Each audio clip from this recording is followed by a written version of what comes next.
വനംവകുപ്പ് ഉദ്യോഗസ്ഥരുടെ നിസ്സംഗതയാണ് ചെന്നാപ്പാറ കൊമ്പമ്പാറയിൽ ഒരു ജീവൻ പൊലിയുവാൻ ഇടയാക്കിയതെന്ന് പ്രദേശവാസികൾ ആരോപിക്കുന്നു.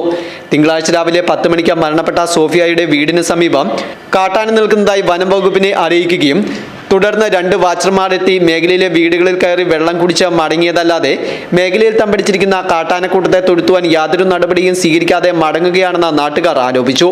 വനംവകുപ്പ് ഉദ്യോഗസ്ഥരെ മേഖലയിൽ കാട്ടാനകളുടെ സാന്നിധ്യം അറിയിച്ചാൽ RRT അംഗങ്ങളുടെ ഒരു ജീപ്പ് വന്ന് പെട്രോളിംഗ് നടത്തി മടങ്ങുകയല്ലാതെ മേഖലയിൽ കാട്ടാന സാന്നിധ്യം മനസ്സിലാക്കി അതിനെ തുരത്തുന്നതിനുള്ള യാതൊരു നടപടിയോ പ്രവർത്തനമോ ഉണ്ടാകാറില്ലെന്നും പരാതി പറഞ്ഞാൽ വാഹനം മാത്രമേ ഉള്ളൂ എന്നും ഉദ്യോഗസ്ഥരുടെ എണ്ണം കുറവാണെന്നും പറഞ്ഞ് തടി തപ്പുകയാണെന്നും ആക്ഷേപം ഉയരുകയാണ്.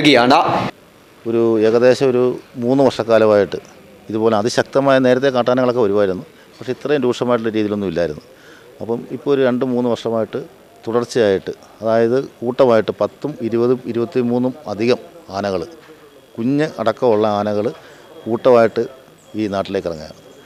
മതമ്പായിൽ കഴിഞ്ഞ വർഷം ഇതേ സമയത്ത് കുറേയധികം ആൾക്കാരെ ഉൾപ്പെടുത്തിക്കൊണ്ട് അവിടെ ഒരു സമരം തുടർച്ചയായിട്ട് 9 ദിവസം തുടർച്ചയായിട്ട് ഞങ്ങൾ സമരം സംഘടിപ്പിച്ചു.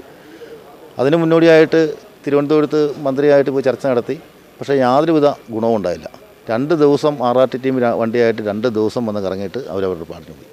പക്ഷേ ഇപ്പോഴും ശക്തമായ രീതിയിലുള്ള ഈ ആനശല്യം കാർഷിക മേഖലയിലും ജനവാസ മേഖലയിലും എല്ലാം രൂക്ഷമായിരിക്കുകയാണ്. ഇത് ഇന്നലെയും രാവിലെ ആണെങ്കിലും 10:30 ആയപ്പോഴത്തേക്കും ആന ഈ വീടിൻ്റെ അടുക്കെ ചെന്നു. അതിനെ ഓടിക്കണമെന്ന് വിളിച്ചു പറഞ്ഞത്. പക്ഷേ ഉദ്യോഗസ്ഥന്മാർ ഇല്ല. അവിടെ ബീറ്റ് ഓഫീസുണ്ട്, പക്ഷേ അവിടെ ഉദ്യോഗസ്ഥന്മാരില്ല. 3 വാച്ചർമാരാണ് ഉള്ളത്. ആ 3 വാച്ചർമാരെ പറഞ്ഞു വിട്ട് അവരവിടെ പോയി ഒരു വീട്ടിൽ കയറി ശലം വെള്ളവും കുടിച്ചിട്ട് തിരിച്ചു പോന്നു. പക്ഷേ ആന 5 മണി ആയപ്പോഴത്തേക്കിന് ആ മേഖലയിലുള്ള സ്ത്രീ അവിടെ കുളിക്കാനായിട്ട് ആ ചെറിയ തോട്ടിൽ വന്നതാണ്. ക്രൂരമായിട്ട് ആന ആക്രമിച്ച് അവർ മരണപ്പെട്ടു. പക്ഷേ ഇതിൻ്റെ ഒരു പ്രധാനപ്പെട്ട കാരണം എന്ന് പറയുമ്പോൾ ഈ ഉദ്യോഗസ്ഥന്മാരുടെ അനാസ്ഥയാണ്. ഫോറസ്റ്റ് ഉദ്യോഗസ്ഥന്മാർ അവരുടെ ജോലി കൃത്യമായിട്ടും ചെയ്യാത്ത അതിൻ്റെ അടിസ്ഥാനത്തിലാണ്. ഞങ്ങൾ പീരുമേട്ടി RRT പോയി, വണ്ടമ്പാൽ പുതുതായിട്ട് തുടങ്ങി. എല്ലാം വണ്ടി മാത്രമേ ഉള്ളൂ. RRTയുടെ വണ്ടി ഇന്നലെ തന്നെ കണ്ടില്ല, വണ്ടി മാത്രമേ വന്നേ. RRTയുടെ ഉദ്യോഗസ്ഥന്മാരില്ല. ഇന്നലെ ഈ സംഭവം ഉണ്ടായപ്പോഴത്തേക്ക് നിലവിൽ എരുമേലി റേഞ്ച് ഓഫീസർ ഇല്ല.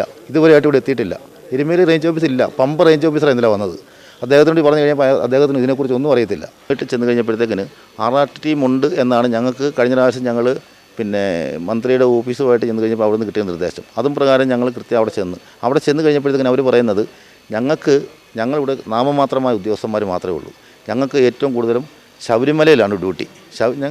അപ്പോൾ ഞങ്ങൾ ചോദിച്ച്, ഈ നാട്ടിലേക്ക് ആനകൾ കൂട്ടമായിട്ട് എത്തുമ്പോഴത്തേക്കും ഞങ്ങൾക്ക് ഇതിനെ ഓടിക്കാനുള്ള മാർഗ്ഗമില്ല. അതിൻ്റെ പരിശീലനം കിട്ടിയ നിങ്ങൾക്കാണ്.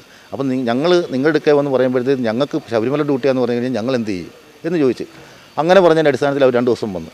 അവർ കുറച്ച് ഈ മറ്റേ റബ്ബർ ബുള്ളറ്റൊക്കെ ആയിട്ട് വന്ന്. അവർക്കും പോകാൻ പേടിയാണ്. അവർക്ക് ഈ ആന കൂട്ടമായിട്ട് നിൽക്കുന്നിടത്തിൽ അവർക്കും പോകാൻ പേടി. അവർ കുറേയധികം ദൂരം നിന്ന് ഇത് ടക്കെന്ന് പൊട്ടിക്കും. ആന അതിൻ്റെ പാട്ടിന് അതിലോ കൂടെ കൃഷിയെല്ലാം ചവിട്ടി നശിപ്പിക്കും. ഞങ്ങൾ കണ്ണിൽ കണ്ടതാണ്. ഞങ്ങൾ ഉദ്യോഗസ്ഥന്മാരുമായിട്ട് അവിടെ കിടന്ന് ബഹളം ഉണ്ടാക്കിയതാണ്. ഈ പണി ഞങ്ങൾക്കും അറിയാമെന്ന് പറഞ്ഞ അടിസ്ഥാനത്തിൽ അവിടെ കിടന്ന് ബഹളം വെച്ചിട്ട് അവരങ്ങ് പോയി. അതുപോലെ തന്നെ പുതുതായിട്ട് ഇവിടെ വണ്ടമ്പാൽ തുടങ്ങി അറിഞ്ഞുകൊണ്ട് തന്നെ ഞാൻ Kuppakkayam ward member MC Suresh, Mathamba ward member Sarikutty Joseph, ഞങ്ങളെല്ലാവരും കൂടി അവിടെ ചെന്ന് കഴിഞ്ഞപ്പോഴത്തേക്കും അവിടെ ഫോറസ്റ്റ് ഉദ്യോഗസ്ഥർ പറയുന്നത് വണ്ടി മാത്രമേ ഉള്ളൂ, ഒരാളെ വന്നിട്ടുള്ളൂ, വേറെ ഉദ്യോഗസ്ഥന്മാർ ഇതുമായിട്ട് ബന്ധപ്പെട്ടില്ല എന്നാണ് അവർ ഞങ്ങളോട് പറയുന്നത്. അപ്പോൾ ഞങ്ങളത് കേട്ട് ഞങ്ങൾ തിരിച്ചു പോകുന്നു. എന്നിട്ടും അവർ വണ്ടിയായിട്ട് അവിടെ വന്ന് പ്രഹസനമായിട്ട് RRT ടീമിൻ്റെ വണ്ടി ഈ റോഡിൽ കൂടെ കിടന്ന് ഓടിച്ചിട്ട് കാര്യമുണ്ട്? ഒരു കാര്യമില്ല. അവർ കൃത്യമായിട്ടും ആനകൾ വസിക്കുന്ന പ്രദേശത്ത്, ഒന്നാമത്തെ കാര്യം, ഇവർ ആന കാർഷിക മേഖല നിൽക്കുകയെന്ന് പറയുവാൻ അവിടെ ചെല്ലുന്നില്ല. ആനകളെ മുഴുവൻ തുരുത്തി ഓടിക്കുന്ന അവിടുത്തെ നാട്ടുകാരാണ്. മേഖലയിൽ ഇറങ്ങുന്ന കാട്ടാനകളെ നാട്ടുകാർ തന്നെയാണ് പടക്കം പൊട്ടിച്ചും ശബ്ദമുണ്ടാക്കിയും പിന്തിരിപ്പിക്കുന്നത്. എന്നാൽ ഇവ മണിക്കൂറുകൾ പിന്നീട് മുമ്പ് വീണ്ടും ജനവാസ മേഖലയിലേക്ക് എത്തുകയാണെന്നും പ്രദേശവാസികൾ പറയുന്നു. ഏതാണ്ട് 130 കോടി രൂപയുടെ ഒരു ഫെൻസിങ് വരുന്നുണ്ടെന്ന് MLA കഴിഞ്ഞ വർഷം നമ്മളെ അടക്കം ഒരു സർവകക്ഷി യോഗം വിളിച്ചിരുന്നു. അവിടെ വെച്ച് പറഞ്ഞിരുന്നതാണ്. പക്ഷേ നടപടിയൊന്നും ഉണ്ടാകുന്നില്ല. കമ്പിവേലികൾ സ്ഥാപിക്കാമെന്ന് പറയുന്നു, കിടങ്ങുകൾ സ്ഥാപിക്കാമെന്ന് പറയുന്നു. പക്ഷേ എല്ലാം നിലവിൽ പ്രഖ്യാപനങ്ങളിൽ മാത്രം ഒതുങ്ങുന്ന ഒരവസ്ഥയിലാണ് നിൽക്കുന്നത്. ഇപ്പോൾ അവിടെ ആദ്യമായിട്ടാണ് ഒരു മരണം സംഭവിക്കുന്നതെങ്കിലും നിരന്തരമായ ആക്രമണം. ഈ സ്ത്രീ തന്നെ ഇപ്പോൾ ഒരു 2 വർഷം മുമ്പ് പുലിയെ കണ്ട് അവിടുന്ന് ഓടുന്നൊരവസ്ഥയുണ്ടായി. പുലി എത്താൻ പോയപ്പോൾ പുലിയെ കണ്ട് ഓടുന്നൊരവസ്ഥയുണ്ടായി. അപ്പം ഇവരാദ്യമായിട്ടല്ല ഇത്തരമൊരു ആക്രമണം നേരിടുന്നത്. നിരന്തരമായി അവർ ആ ഭാഗത്ത് ആക്രമണം, വന്യമൃഗങ്ങളുടെ പുലിയായാലും കടുവയായാലും കാട്ടുപോത്തായാലും ആനയായാലും ഒക്കെ ഉള്ള ആക്രമണങ്ങൾ അവർ നേരിടുന്നതാണ്. പക്ഷേ ഈ ഒരു സംഭവം വളരെ ദാരുണമായി പോയി.